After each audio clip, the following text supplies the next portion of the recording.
Now at 6, this is Fox 61, Connecticut's news station. Good evening and thanks for joining us for the news at 6. I'm Brent Harden. And I'm Sarah Sanchez. The corrections officer who allegedly shot and killed a Middlefield man in what police are calling a road rage incident faced a judge this afternoon. And 32-year-old William Lucky Jr. is now charged with murder. Fox 61's Carmen Chow is outside Meriden Superior Court now with what we learned today. Carmen? William Lucky Jr. turned himself into police just hours after the incident, and it wasn't until this week that he was formally charged with murder. There was also a 10-page arrest warrant detailing what led up to that shooting, and it all started with one car brake checking another.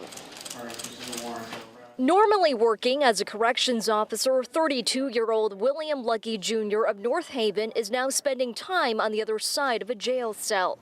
On January 14th, police received reports of a shooting on I-691 eastbound in Meriden near exit 2A. When officers arrived, they found 49-year-old Scott Crackey shot several times. He was later pronounced dead at Hartford Hospital. The judge highlighting the severity of Lucky Jr.'s actions that very night.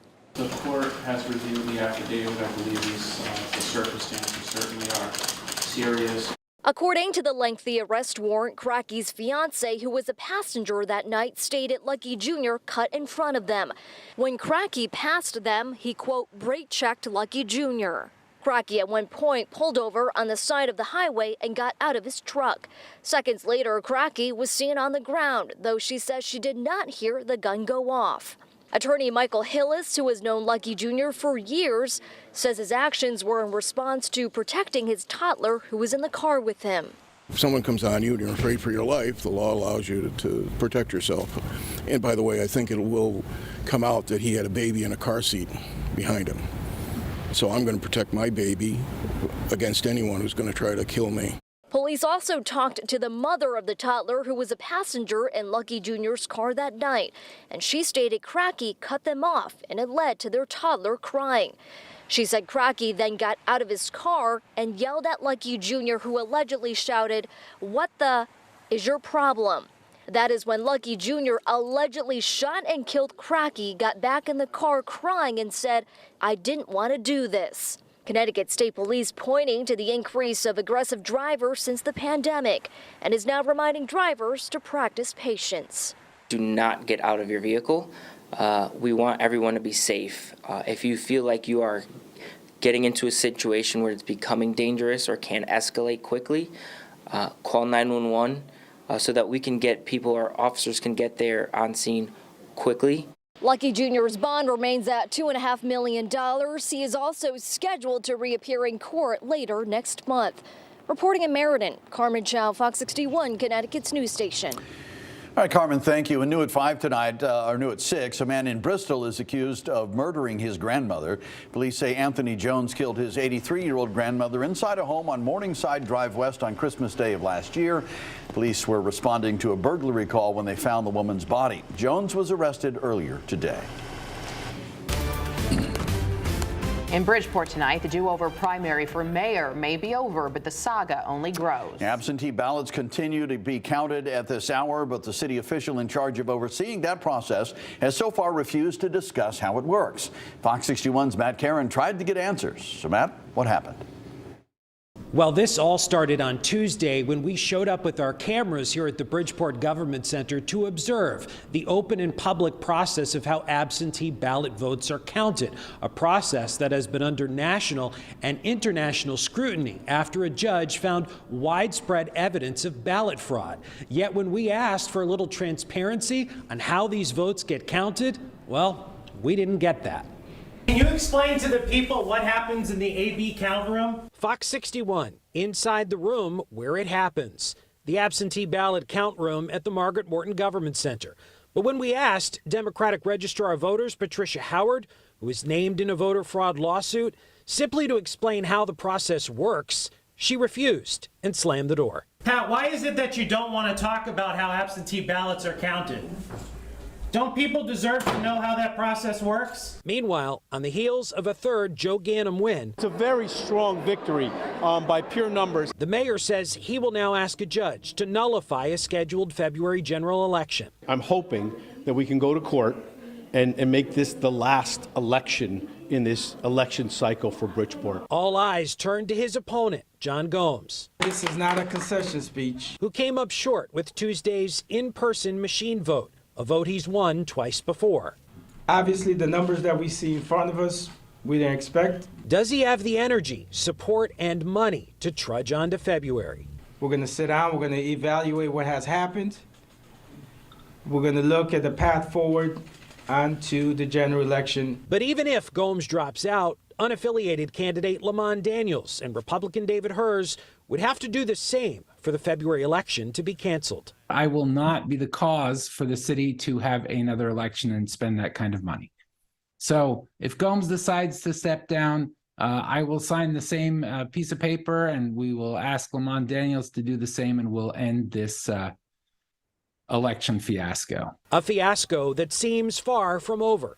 Connecticut GOP Party Chair Ben Proto tells Fox 61 Bridgeport is a teachable moment. One of the things it's taught us is that our absentee ballot laws are not sufficient. The question is, will lawmakers be willing to learn? And what will happen to the controversial absentee ballot drop boxes? They served a purpose in 2020 during COVID. No ifs, ands, or buts about it. That is long since gone. And the legislature, in my opinion, has already admitted that we don't need ballot boxes by adopting an early voting program that requires you to do it in person. At the end of the day, Bridgeport voters say they are tired of seeing the same movie. I think it's crazy that people will stuff ballots. I believe everybody has a right to vote, but you do not forge people's ballots. By coming out to vote, in some way, I feel that I'm fighting against that corruption. I also spoke over the phone today with Lamont Daniels, the unaffiliated candidate, who told me he intends to speak with both the Ganim and Gomes campaigns before making a decision on whether he intends to drop out of the race. Reporting in Bridgeport, Matt Caron, Fox 61, Connecticut's news station. Our coverage of the Bridgeport special election is not over. Tomorrow on Connecticut's news station, we'll bring you an update on Wanda Jeter. She's the woman at the center of this video used as evidence in court. 3 voters used an obscure law to get an arrest warrant issued for her, but a judge has since said that law is unconstitutional. So what does this mean for Wanda's future? We'll hear from a group that hopes to end election fraud tomorrow at 5 right here on Fox 61. Time for a check of the forecast, a wet start to our day. Yeah, Chief Meteorologist Rachel Frank joining us now with the forecast. Rach? Here's the difference between tomorrow morning and this morning is temperatures will be about 20 degrees warmer. So instead of an icy start to the day, it's a wet start. In fact, we've got occasional rain in the forecast for tonight right into Friday morning. So it's not going to rain for 2 days straight, but find the umbrella, keep it by your side. You're going to be reaching for it from time to time. If you add up all the waves of rain, it adds up to about an inch or so. We are not anticipating significant flooding issues, although, of course, we don't even need a single drop of rain at this point. Warm on Thursday, too. We're looking at highs approaching 50 degrees, which is wild, and one of the reasons why we're not anticipating icing tonight. We've got patchy areas of rain that are out there right now.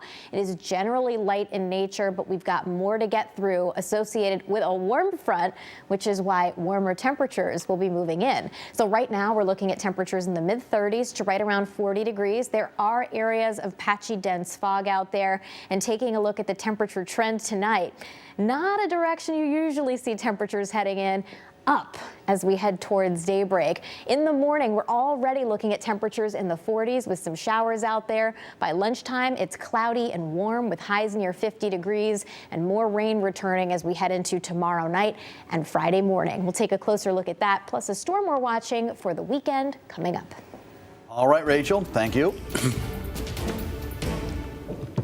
Day 9 of the Michelle Troconis trial, and we are learning about property owned by Fotis Dulos, searched by police after his estranged wife, Jennifer Dulos, went missing. Some of that property was part of 4 Group, which was a luxury home construction business owned by Fotis. Fox 61's Joy LeBlanc has the latest.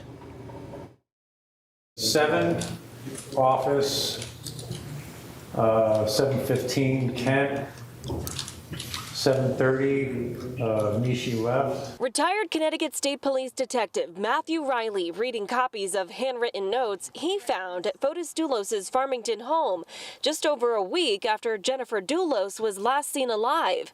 The notes showing a timeline of events titled May 24th, 2019, the day Jennifer went missing. Fotis outgoing 3:57, 2 seconds. Also included a list of calls made that Friday showing who was on the phone and for how long.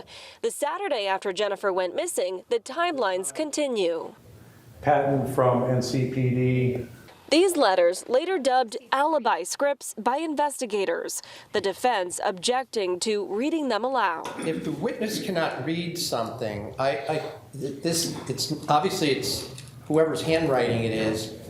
To have this witness interpret it is misreading what the document is. The paper's one of a few things police found when searching properties owned by Fotis, including cars associated with him. We were looking for items related to the disappearance of Jennifer Dulos. In June, police searched this 2015 Chevy Suburban owned by Fotis. In the trunk, Detective Riley sprayed something called luminol, looking for evidence not visible to the human eye. Part of it lit up blue. We further examined that area, conducted a presumptive test with the Castlemeyer reagents, obtained a positive result, and took further evidentiary samples. That's a field test looking for blood, but it's not conclusive. Detective Riley says swabs were sent to a lab. Soon, police honed in on homes owned by Fotis and his company 4 Group, taking them here to Deercliff Road in Avon. In the garage sat this Porsche, beat up with a cracked windshield. We noted that airbags had been deployed, and also the 2 front seats. Now, those 2 seats were later given to police as evidence in this case. Now, coming up tomorrow, prosecutors say they plan to show the jury the video from the very first time Triconis was interviewed by police. We're in Stamford. Julia LeBlanc, Fox 61, Connecticut's news station. All right, Julia, thank you. An insurance dispute is forcing patients out of network and impacting taxpayers tonight. Up to 4,000 Waterbury employees and covered retirees are affected as the city's insurance contract with Cigna has expired. St. Francis Hospital, Mount Sinai Rehab, and Trinity Health of New England providers have all been forced out of network this month. Waterbury's finance director saying the city is still confident a deal will be secured by the end of the month. But in the meantime, Waterbury is covering cancer, prenatal, and other costs that Cigna dropped. And that means the taxpayers are covering those bills until the contract is signed. Still to come here on the news at 6, the free school lunch program set to end at the end.